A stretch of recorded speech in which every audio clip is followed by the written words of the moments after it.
Good afternoon students. आज हम लोग क्लास 9th की हिंदी में चैप्टर 4 के माटी वाली नामक पाठ के अगले पार्ट दूसरे पार्ट का अध्ययन करेंगे।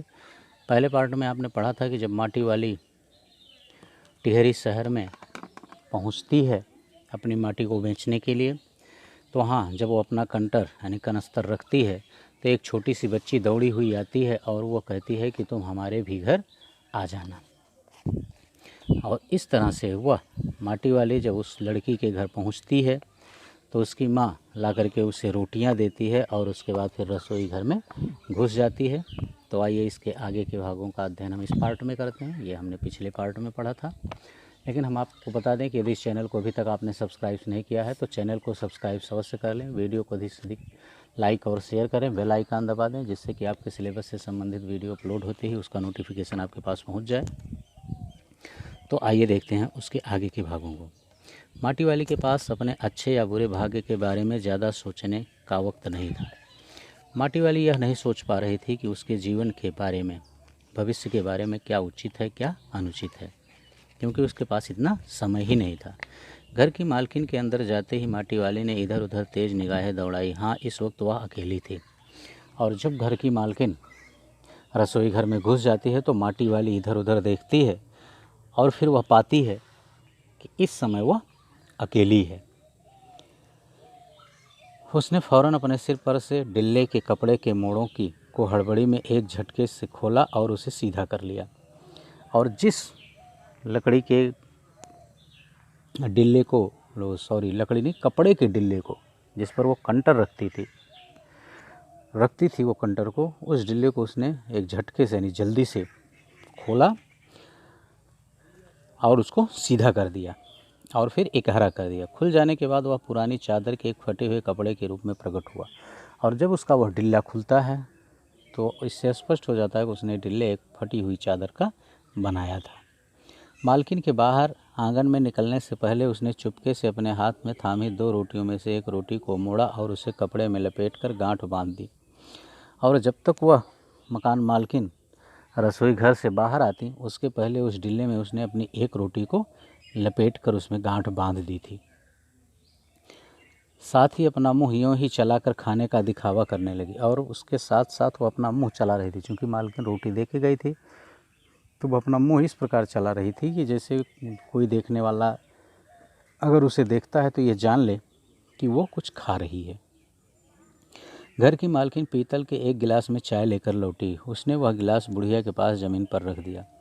और घर की मालकिन जब रसोई घर से बाहर आती हैं तो उन्होंने एक पीतल के गिलास में चाय ले रखी थी और उस चाय से भरी हुई पीतल की गिलास को उस बुढ़िया के पास, माटी वाली के पास रख दिया। ले सदाबासी साग कुछ है अब नहीं, अभी इसी चाय के साथ निकल जा। और उन्होंने कहा, मकान मालकिन ने, कि ले अभी हमारे पास कुछ साग सब्जी नहीं है, इसलिए तुम इस बासी रोटी को इस चाय के साथ खा जाओ। माटी वाले ने खुले कपड़े के एक छोर से पूरी गोलाई में पकड़कर पीतल का वह गर्म गिलास हाथ में उठा लिया। और चूँकि चाय गर्म थी इसलिए गिलास भी गर्म था, जल रहा था, इसलिए माटी वाली ने उस मालकिन द्वारा दिए हुए गिलास को कपड़े का जो डिल्ला था उसके एक किनारे से पकड़ा और फिर उसे अपने होठों से लगाया। और वो जैसे सामान्य रूप से चाय पीने वाले फूंकते हैं, सू सू करके उस चाय को ठंडा करने का प्रयास कर रही थी। तब रोटी के टुकड़ों को चबाते हुए धीरे धीरे चाय सुड़कने लगी। और जब चाय धीरे धीरे कुछ ठंडी हुई तो वो एक रोटी चूँकि डिल्ले में वो लपेट चुकी थी, जो दूसरी रोटी थी उसको वो काटती और धीरे धीरे चाय सुड़कती पीती। चाय तो बहुत अच्छा साग हो जाती है ठकुराइन जी। भूख तो अपने आप में एक साग होती है बुढ़िया, भूख मीठी की भोजन मीठा। तो वो माटी वाली कहती है, ठकुराइन जी चाय तो बहुत अच्छा साग हो जाती है, अर्थात चाय भी साग का ही काम करती है एक अच्छे तरीके से। तो मकान मालकिन उसकी बात को सुन करके कहती हैं कि भूख तो अपने आप में एक साग होती है, कि अगर भूख लग जाए तो उसके साथ हमें जो भी सूखा रूखा मिल जाए हम उसे बड़े चाव से खा जाते हैं। इस तरह से भूख ही एक प्रकार का साग का काम करती है, क्योंकि भूख मीठी की भोजन मीठा। अगर भूख अधिक होती है हमारे पास तो जो कुछ भी हमें खानों को मिलता है वो अपने आप मीठा लगता है, मधुर लगता है। तुमने अभी तक पीतल के गिलास संभाल कर रखे हैं, पूरे बाजार में और किसी घर में अब नहीं मिल सकते ये गिलास।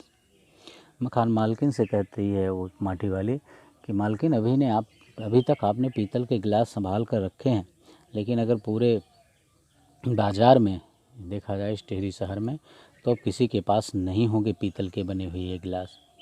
इनके खरीदार कई बार हमारे घर के चक्कर काट कर लौट गए। पुरखों की गाढ़ी कमाई से हासिल की गई चीज़ों को हराम के भाव बेचने को मेरा दिल गवाही नहीं देता। तो माटी वाली की इस तरह की बातों को सुनकर मकान मालकिन जवाब देती हैं, कहती हैं कि इनके खरीदार, जैसे होता ना कि पुराने बर्तन बदल लीजिए, नए बर्तन ले लीजिए, टूटे फूटे इस तरह सामान खरीदने वाले कबाड़ी एक तरीके से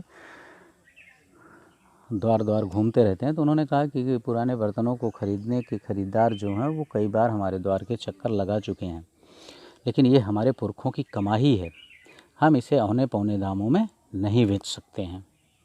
हमें क्या मालूम कैसी तंगी के दिनों में अपनी जीभ पर कोई स्वादिष्ट चटपटी चीज़ रखने के बजाय मन महसूस कर दो दो पैसे जमा करते रहने के बाद खरीदी होंगी उन्होंने ये तमाम चीज़ें। मकान मालकिन सोचती है कि पता नहीं जिस तरह से आज हम लोग कटौती करते हैं तब कोई अच्छा कार्य कर सकते हैं, अपने जीवन शैली पर, अपने स्वाद पर लगाम लगाते हैं, अपनी इच्छाओं पर अंकुश करते हैं, तब कहीं हम जाकर कोई कार्य कर सकते हैं। वही मकान मालकिन कह रही है कि पता नहीं हमारे पूर्वजों ने अपने जीभ पर लगाम लगाई होगी, स्वाद पर नियंत्रण किया होगा, दो दो पैसे पेट काट कर उन्होंने बचाए होंगे, तब जाकर के इन चीज़ों को उस समय उन्होंने खरीदा रहा होगा, जिनकी हमारे लोगों की नज़रों में अब कोई कीमत नहीं रह गई है। और आज बदलते समय के अनुसार लोगों के निगाह में उसकी कोई कीमत ही नहीं है। बाज़ार में जाकर पीतल का भाव पूछो, जरा दाम सुनकर दिमाग चकराने लगता है। और अगर कोई बाज़ार में जा कर के पीतल का भाव पूछे तो वास्तव में उसे उसकी हकीकत पता चल जाएगी, लेकिन यहाँ लोग औने पौने दामों में उसे पुराना समझ करके बेच देते हैं। और ये व्यापारी हमारे घरों से हराम के भाव इकट्ठा कर ले जाते हैं। तमाम बर्तन भाड़े, कांसे के बर्तन भी गायब हो गए हैं सब घरों से। और ये व्यापारी जो हैं वो हमारे घरों से कांसे और पीतल के बर्तन औने पौने दामों में ख़रीद करके इकट्ठा कर लेते हैं। इतनी लंबी बात नहीं सोचते बाकी लोग। आप जिस घर में जाओ वहाँ या तो स्टील के भांडे दिखाई देते हैं या फिर कांच और चीनी मिट्टी के।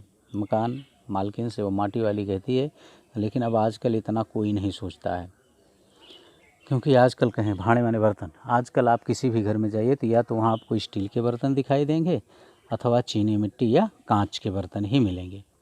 अपनी चीज़ का मोह बहुत बुरा होता है। मैं तो सोचकर पागल हो जाती हूँ कि अब इस उम्र में इस शहर को छोड़कर हम जाएंगे कहाँ। मकान मालकिन कहती है उस माटी वाली से कि अपनी जो वस्तु होती है लोग उसे बहुत मानते हैं, बहुत मोह करते हैं, और जब मुझे इस शहर को छोड़कर जाने की बात आती है तो मैं तो पागल हो जाती हूँ कि अब मैं इस शहर को छोड़कर भला कैसे और कहाँ जाऊँ। ठकुराइन जी, जो ज़मीन जायदादों के मालिक हैं वो तो कहीं ना कहीं ठिकाने पर जाएंगे ही, पर मैं सोचती हूँ कि मेरा क्या होगा, मेरी तरफ देखने वाला तो कोई नहीं।